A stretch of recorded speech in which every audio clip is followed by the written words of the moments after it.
Chapter 16.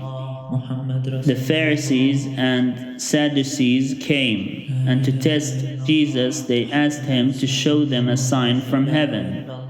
He answered them, "When it is evening, you say it will be fair weather, for the sky is red, and in the morning it will be stormy today, for the sky is red and threatening. You know how to interpret the appearance of the sky, but you cannot interpret the signs of the times.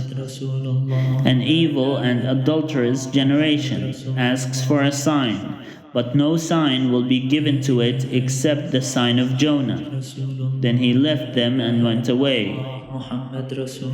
When the disciples reached the other side, they had forgotten to bring any bread. Jesus said to them, "Watch out and beware of the yeast of the Pharisees and Sadducees." They said to one another, "It is because we have brought no bread." And becoming aware of it, Jesus said, "You of little faith, why are you talking about having no bread? Do you still not perceive?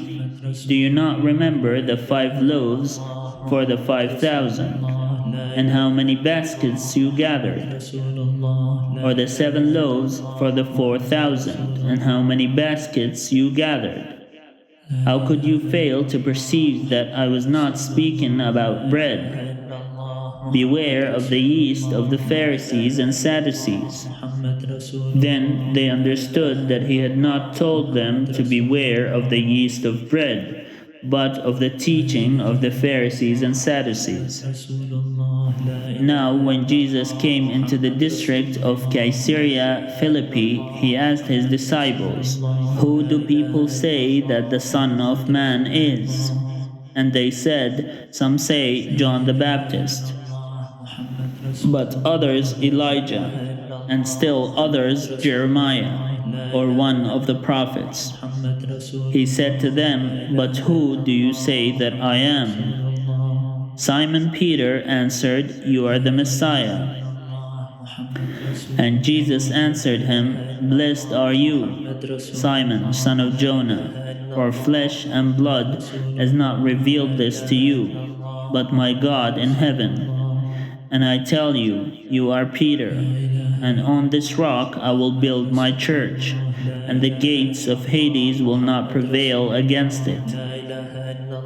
I will give you the keys of the kingdom of heaven, and whatever you bind on earth will be bound in heaven, and whatever you loose on earth will be loosed in heaven." Then he sternly ordered the disciples not to tell anyone that he was the Messiah. From that time on, Jesus began to show his disciples that he must go to Jerusalem and undergo great suffering at the hands of the elders and chief priests and scribes, and be killed, and on the 3rd day be raised. And Peter took him aside and began to rebuke him, saying, "God forbid it, Lord, this must never happen to you." But he turned and said to Peter, "Get behind me, Satan. You are a stumbling block to me, for you are setting your mind not on divine things, but on human things." Then Jesus told his disciples, "If any want to become my followers, let them deny themselves and take up their cross and follow me. For those who want to save their life will lose it, and those who lose their life for my sake will find it. For what will it profit them if they gain the whole world but forfeit their life? Or what will they give in return for their life? For the Son of Man is to come with his angels in the glory of his God, and then he will repay everyone for what has been done. Truly, I tell you, there are some standing here who will not taste death before they see the Son of Man coming in his kingdom."